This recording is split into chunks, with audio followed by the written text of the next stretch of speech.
they need to just stand up and be responsible for themselves and take the action that they need to take.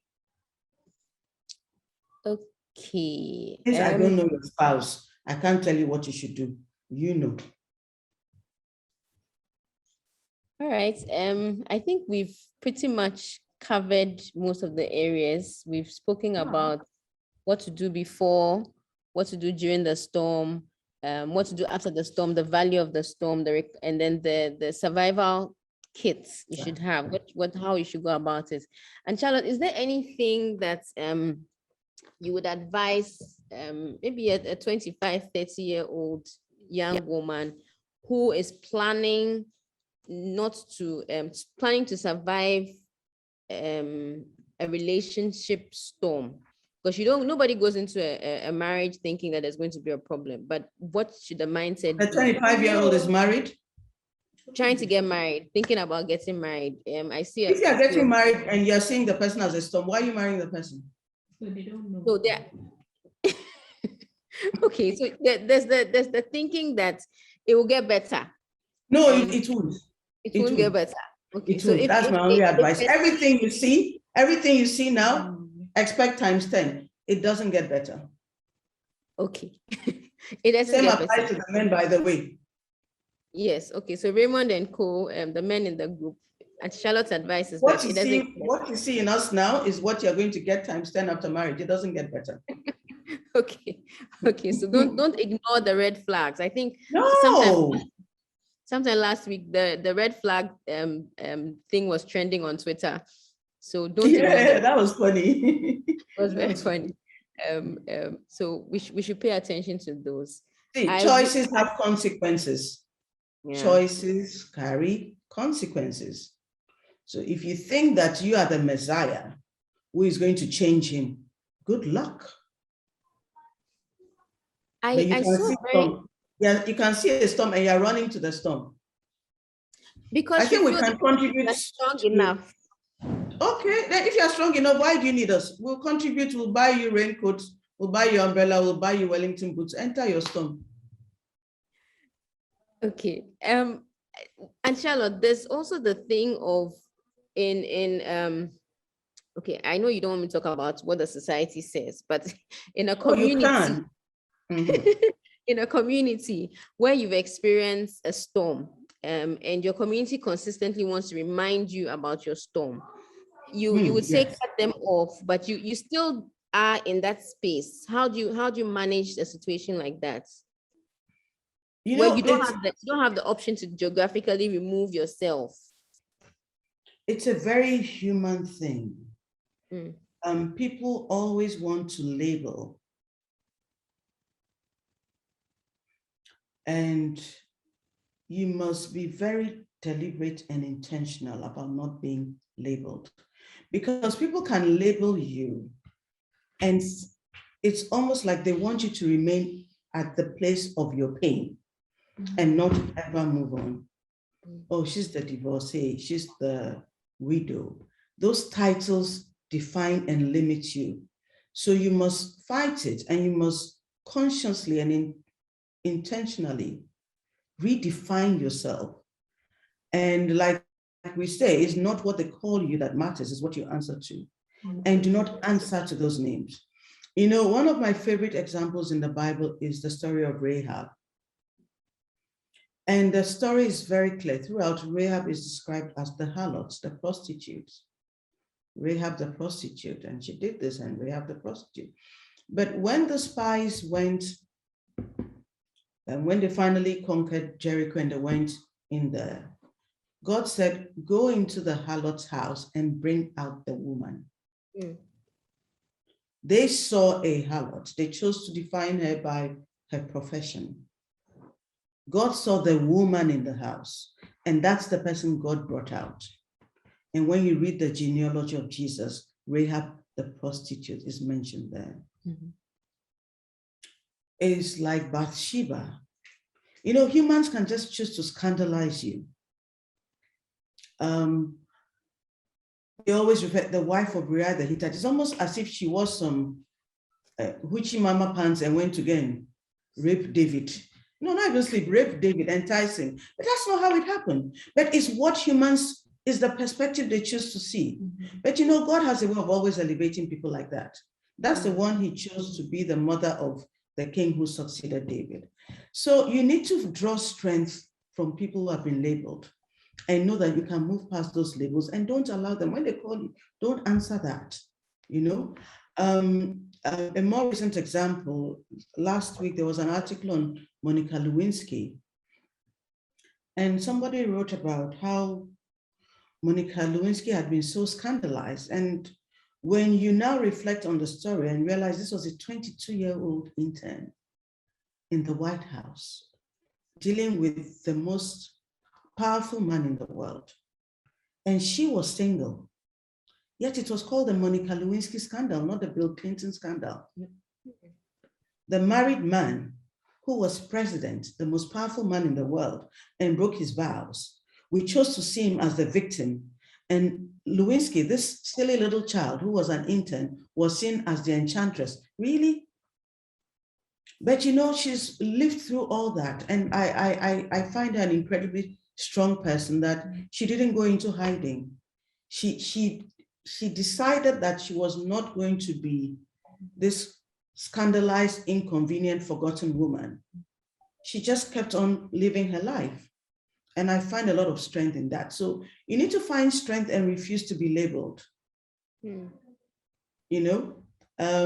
tell people, even when I'm invited to programs, the former electoral commission, I'm like, it was one job, 3 years of my life. That's it. It's not my life. I was a person before that. I'll be a person after that. Why am I not called the former chair of the NCC? I was also chair of NCC. Why am I not called the former lawyer at Ghana Commercial Bank? Former lecturer, former commissioner in Afghanistan. Why is it always Isi? Is Isi my father's name? Do you understand? They can choose to define you and box you. They don't want you to leave that box. You must leave the box and move on and live your life. I think those are the people Belinda is referring to as the storm chasers. They want to keep you in the Yes, they want to keep you there. How dare you move on with your life? How dare you? You must stay there and be fighting backwards. There's the part of that community that would also want you to consistently look angry and bitter and tired. You must be the angry, fond woman. Yes. How can your husband live here and you're happy? Your husband left here and you're happy. Even widows, we insist on widows not having a right to be happy. She was smiling during the Thanksgiving. Jesus Christ, what a witch. She must have killed him. Yeah. They want to keep you in a place of pain. You have to defy them and move on. See, there's no dress rehearsal to this life. Live your life and block out all these noisy people. You know me, I'm very good at that. Yes, you are. Very good at it. So there's no dress rehearsal to this life. We should live our lives. No. This is it. Yes, this is it.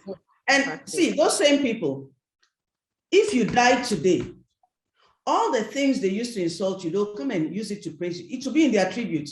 She was so strong. Even when she was going through this, she was smiling.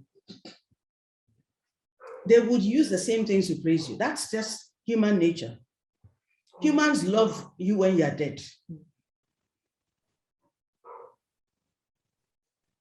What should we, so I know, and I have a few of my Facebook friends here. There's the joke around how we glory in suffering and in enduring pain. What should our posture be? And that's why sometimes we hold on to things. So when negative things happen, we're almost as if we want to throw this large party for everybody that we've been able to, and we're enduring it, and that's virtue. Versus we're surviving a storm, and the storm is over and we've moved on. How should we balance the two? Because while you're going through this difficulty, you're living your life. People are observing you. You don't want to make that your whole life, but it's the reality.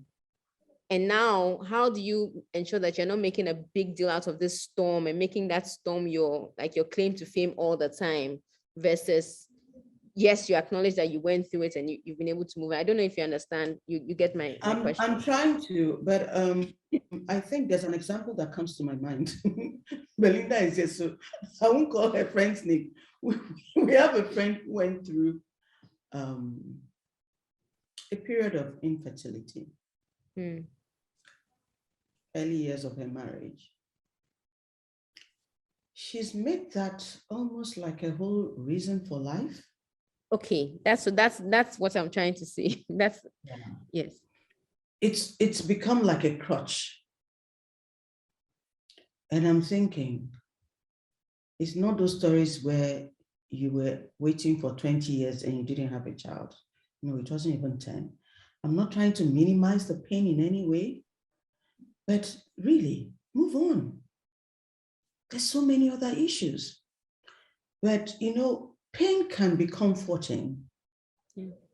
And you can almost tie your entire identity around pain. Yeah, so you're a widow. And, even with our mom, Belinda and I, our mom was widowed when she was 28. It was extremely traumatic. Her husband was 31 when he died.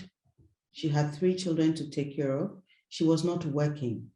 So talk about several storms. It was like a hurricane, or it flattened her completely.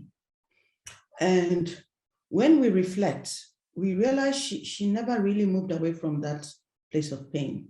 Yes, it was incredibly difficult for her. She was an orphan at the time as well. So it's not as if she had parents to rely on.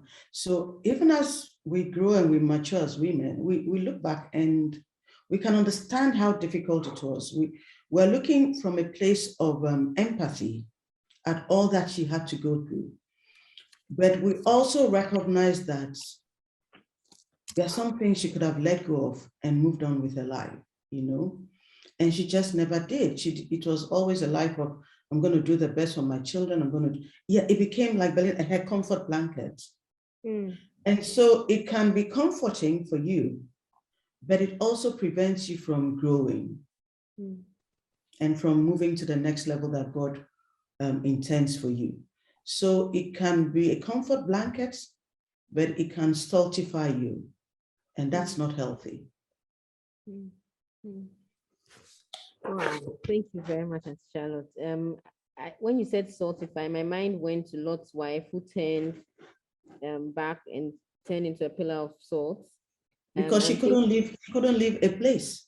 Yeah, she couldn't leave a place. She didn't. It was a point of her opportunity to move to the next level, but she was stuck in just being there, that she couldn't leave. So she was stultified. And remember, she had physically left Sodom. The angels had taken them out.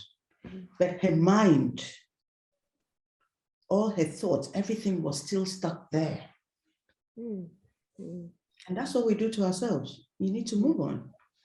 Auntie Abba says, if you find yourself stuck in a place of pain, therapy is a good strategy to deal with the trauma. Yeah.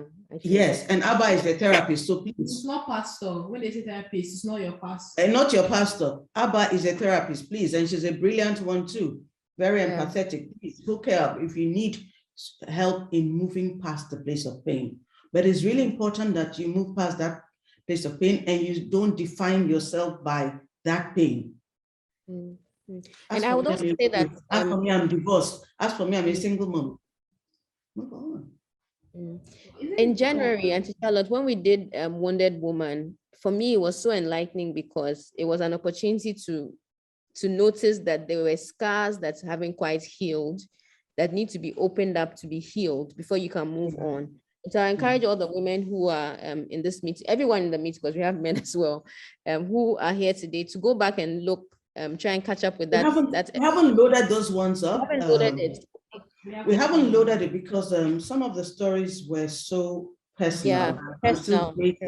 People who survived abandonment issues as children, who survived rape, divorce. They were very personal stories, widowhood, Yeah. So maybe what we could do is we could just something. I'm still trying to decide how to manage that without exposing too much. Protecting them while sending out the message, and I haven't quite figured it out yet. We'll figure it out and then we'll share some of that, just the principles of it and the learnings with everyone, because it was very, very useful for me. I mean, you don't realize how much trauma you're living with. You have, yes, so you have a conversation like that. And it was good that was at the beginning of the year. So then you can plan going forward. I think this has been a wonderful, wonderful conversation. Ladies and gentlemen, if there are any questions you want to ask Auntie Charlotte, this is your opportunity. We don't always have it on the other side. We can actually open up. We can actually, if they raise their hand, we can actually open up for them. Yeah, if you want to ask a question directly, please just raise your hand. We have 6 minutes more. We'll take your questions. Ademia Amwako says, amazing. Thank you. Can Auntie Baba put her contact details? Someone has raised their hand. So they can. Debbie has raised their hand. Okay, Debbie. Abba, please put your contact details out, your email, so they can reach you, please. Okay, Debbie, please go ahead and ask your question. Thank you. Okay, thank you so much, Auntie Charlotte and Petra. I think mine wouldn't even be a question, but I think I really loved when Auntie Charlotte spoke about when in the storm you have to know it will pass. I think one thing I want to add is I'm a Christian, so I think the Bible even says that all things work together for the good of them that love the Lord and are called according to his purpose. So I think at that point, one thing that will help the mindset is you knowing that it is happening for your good. Yes, I have gone through a divorce. I have gone through a divorce, and I mean, when I knew I had to go, I knew it was for my good. And God is the one who is letting it happen. So I think one thing that can really help our mindset is knowing that it will be for your good. And that will help with you. God, we know the outcome. He says he knows the plans he has for you and they're for good. So it always works out well. Yeah. Thank you. Thank you, Debbie. Exactly. Thank you, Debbie. Thank you so much. Yes, Abby, can you unmute, please? Abby, go ahead and unmute yourself. Hello. Yeah. Good evening, everyone. Good Thank you, evening. Auntie Charlotte. Debbie. God bless you so much. Amen. Like me, all my life is like people will tell you you are this, you are that, and you try to believe it. But during the Corona season, I don't know what actually happened. I think God took that thing from me, and I realized I was even harming myself. So it came to a point, the church I'm in, I'm out of it. Good girl. I came out and I talked to the pastor what went on. I was able to tell him what was happening, like looking down upon my family. We are the people who go there, do everything, arrange chairs, and it's like they see us as we are nothing. For so many years. We can't go into the details because Right. others need to speak here. Others need to ask. So I was able to come out from it, and I can feel that release.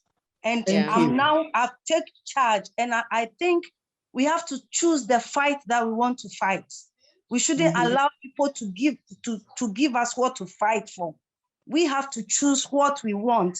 It's like even to choose a friend, they tell you, no, you can't leave this person. You are a child of God. You can't do that. And this, you can see this person is really hurting you. But they say, no. We have a whole session on waters and wasters. So don't worry, we get that. But thank you for so sharing. much. Thank you so Abby much. has just reinforced the reason why we need to be very intentional about the people pruning. in our school. Yeah, pruning. Okay, I think Afi wanted to ask a question as well, but that will be the last question we can take because we are almost out of time. Afi, please ask your question. Afi's not here again. How do you spell it? AFFI. Okay. I saw her hand up.